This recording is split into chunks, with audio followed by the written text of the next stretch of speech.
Di musim ini Premier League menempatkan 3 wakilnya di 3 final kompetisi Eropa yang berbeda. Di Champions League mereka menempatkan Arsenal yang akan menghadapi wakil dari Prancis sekaligus juara bertahan musim lalu, yaitu Paris Saint-Germain.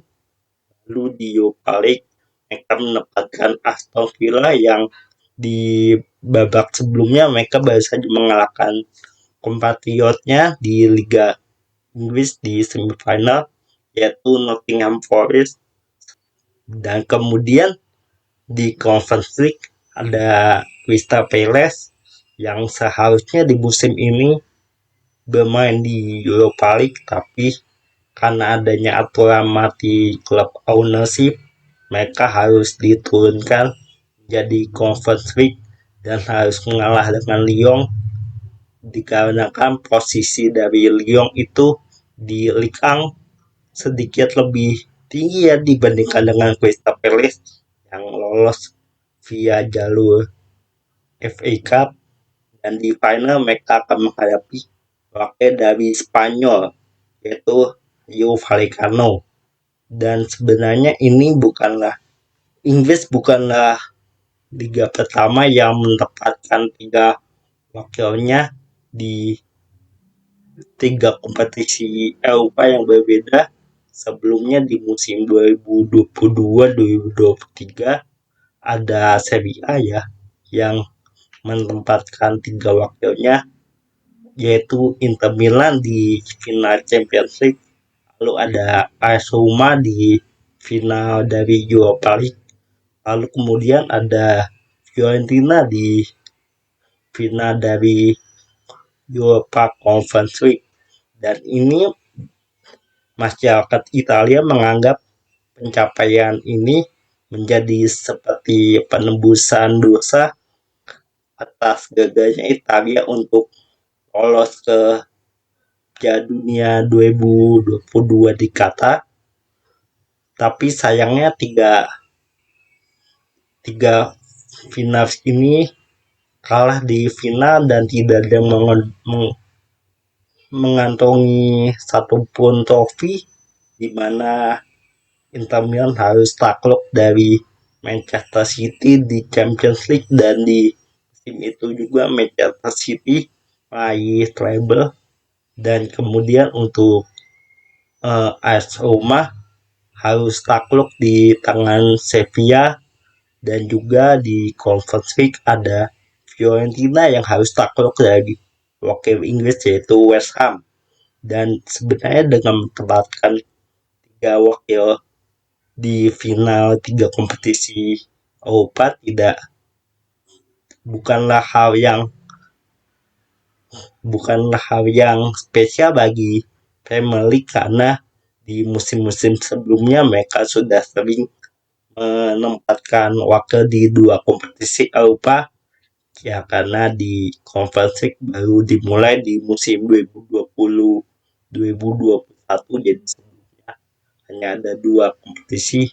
Dan yang lebih hebatnya lagi di musim 2018-2019, di mana di final dari 2 kompetisi Eropa yaitu Champions League dan juga Europa League terjadi English Final, di mana di Champions League mempertemukan antara Liverpool dan juga Tottenham, di mana agak dimenangi oleh Liverpool, dan di Europa League ditempati oleh Arsenal dan Chelsea yang dimenangi oleh Chelsea. Dan ini kita lihat untuk perjalanan dari masing-masing klub Inggris di kompetisi-kompetisi tersebut. Kalau kita lihat untuk Arsenal, mereka meraih hasil sempurna di fase liga dengan 8 kemenangan dari 8 kali bermain. Lalu mereka juga melaju ke final tanpa menderita satupun kekalahan.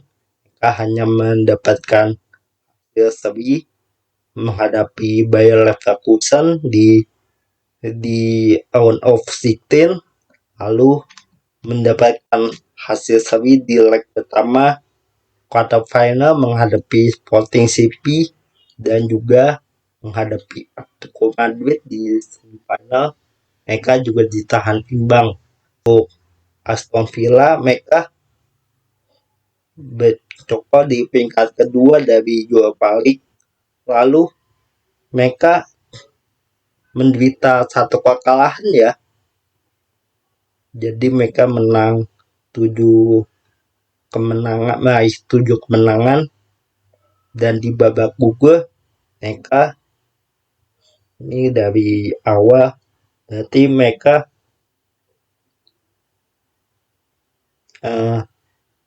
menang 2 kali atas Lille di round of 16, lalu di quarter final mereka menang ya juga dua-duanya, baik di kandang Bolonya maupun di Villa Park. Lalu untuk semifinal mereka sempat kalah di City Ground dengan skor 1-0, lalu mereka balas menjadi 4-0 di Villa Park.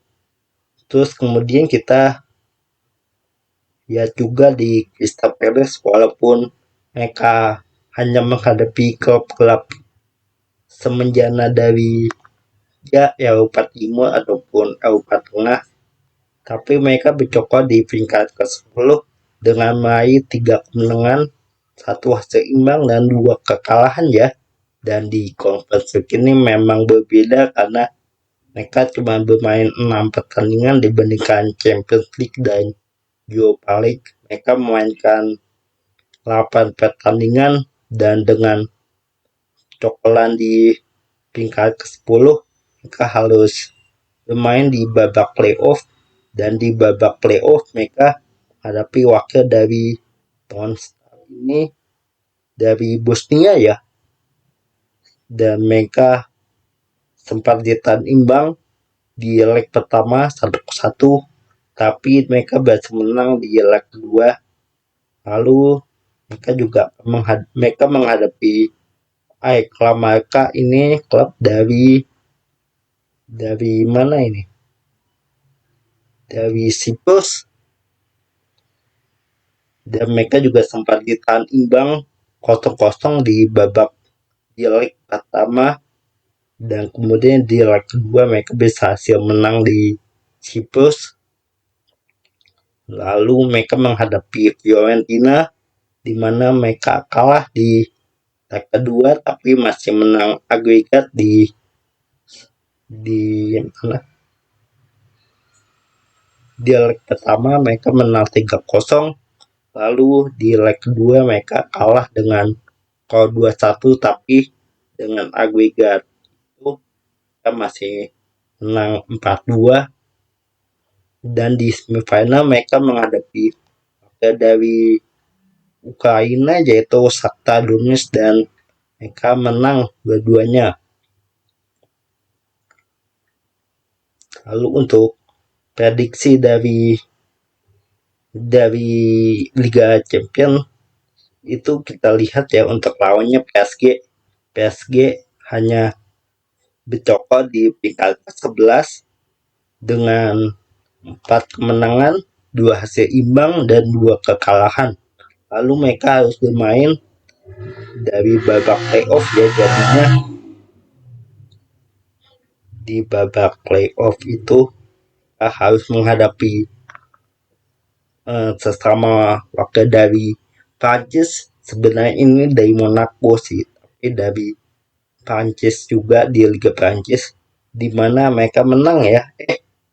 Di leg kedua mereka ditahan imbang di Parc des Princes.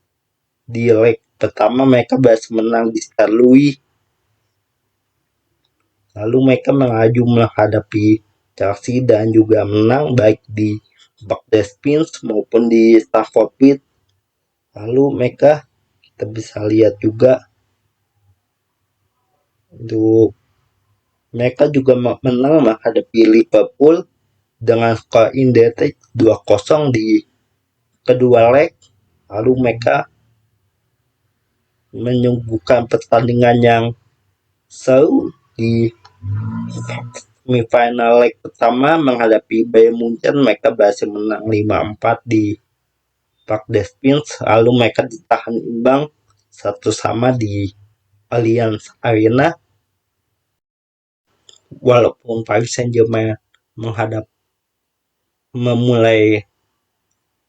memulai babak gugur dari playoff, sedangkan Arsenal langsung lolos ke 16 besar. Tapi jangan diremehkan ya, karena di musim sebelumnya Paris Saint-Germain juga memulai dari babak playoff dan berhasil menjadi juara. Jadi untuk Arsenal hati-hati.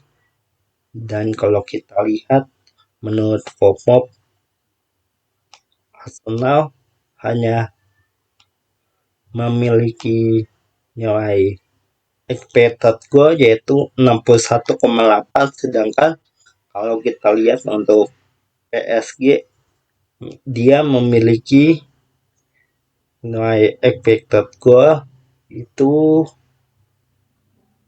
sekitar 70,3, jadi ya hampir setara untuk dua tim ini. Tapi Arsenal pastinya harus mewaspadai tiga trio mereka di lini depan, yaitu Kvicha Kvaratskhelia, Ousmane Dembélé, dan juga Desire Doué atau Barcola ya. Karena untuk saat ini Arsenal tidak memiliki trio yang sepadan dengan trio PSG. Lalu kalau kita lihat untuk di Europa League sini, kalau kita lihat lawannya yaitu Freiburg bercokol di peringkat ke-7 dengan 5 kemenangan, 2 seimbang, dan 1 kekalahan. Jadinya mereka langsung lolos ke babak 16 besar. Dan kalau kita lihat juga di babak 16 besar, Freiburg itu menang ya atas Genk di leg kedua. Di leg pertama mereka sempat kalah 1-0, tapi di leg kedua mereka membalikannya dengan skor 5-1. Dan kemudian mereka juga mengalahkan wakil dari Spanyol yaitu Celta Vigo di 2 leg. Kemudian mereka mengalahkan wakil dari Portugal yaitu Braga di leg kedua. Di leg pertama mereka kalah dengan skor 2-1. Lalu untuk semifinal, lalu kemudian mereka melaju ke final dari Europa League. Dan kalau kita lihat Aston Villa ini sekarang juga sedang berusaha mempertahankan posisi keempat di Premier League. Maksudnya merebut posisi keempat di Premier League dari Liverpool. Dan mereka juga di pertandingan sebelumnya ditahan imbang ya oleh Burnley, sehingga menghambat mereka untuk mengejar Liverpool. Tapi di pertandingan selanjutnya mereka juga akan menghadapi Liverpool. Jadi dan pertandingan itu dilaksanakan 4 hari sebelum final dari Europa League. Jadi ini tergantung upaya dari Unai Emery, apakah dia ingin mengkudeta Liverpool atau ingin fokus ke laga menghadapi Freiburg. Dan kalau kita lihat nilai expected goal mereka di angka 44,6, sedangkan untuk Freiburg mereka memiliki nilai expected goal di angka 47,7. jadi sepertinya seimbang, dan pertandingan ini sepertinya akan tergantung dari Unai Emery mana yang akan difokuskan, apakah ingin mengkudeta Liverpool atau ingin tetap fokus di final Europa League dan mengalahkan Freiburg di Besiktas. Lalu kalau kita lihat di Conference League, kalau kita lihat lawan mereka yaitu Rayo Vallecano bercokol di peringkat kelima dengan 4 kemenangan, 1 hasil imbang dan 1 hasil seri. Artinya mereka otomatis lolos ke babak 16 besar. Di 16 besar mereka mengalahkan wakil dari Yunani AEK Athens dengan agregat 4-3 dan sempat hampir kalah ya, hampir disamakan oleh Athens di babak di leg kedua. Untungnya mereka berhasil mencetak gol. Lalu untuk di babak selanjutnya mereka menang menghadapi Strasbourg dengan skor 2-0, menang 1-0 di kedua leg sebelum akhirnya menghadapi Crystal Palace. Dan sebenarnya gue gak tahu untuk bagaimana peluang Rayo Vallecano di La Liga, tapi sepertinya mereka kedua tim ini berada di papan tengah dan pastinya kedua tim ini juga fokus keduanya juga fokus ke final dari Conference League. Dia juga mencatatkan nilai expected goal yaitu 54,8. Lalu kalau Rayo Vallecano kita bisa lihat yaitu sekarang berada di posisi ke-10 di La Liga ya, dan mencatatkan nilai expected goal 49,1, imbang juga dengan Crystal Palace. Jadi untuk laga menghadapi untuk final di Champions League, menurut gue prediksi gue akan dimenangi oleh Paris Saint-Germain karena mereka sudah memiliki mental juara di Premier Champions League. Lalu untuk Europa League mungkin ini kalau menurut gue Freiburg akan menangkannya karena Aston Villa pastinya juga akan terbagi fokusnya, dan ini sebenarnya juga tergantung dari pelatih mereka ya, yaitu Unai Emery. Mereka mau fokus mengkudeta Liverpool atau fokus ke final. Dan juga di final Conference League ini gue masih 50-50, gak tahu siapa yang akan menangi duel antara kedua klub ini karena mereka memiliki expected goal yang hampir sama. Sekian dulu gue untuk video kali ini, sampai jumpa di video berikutnya. Bye.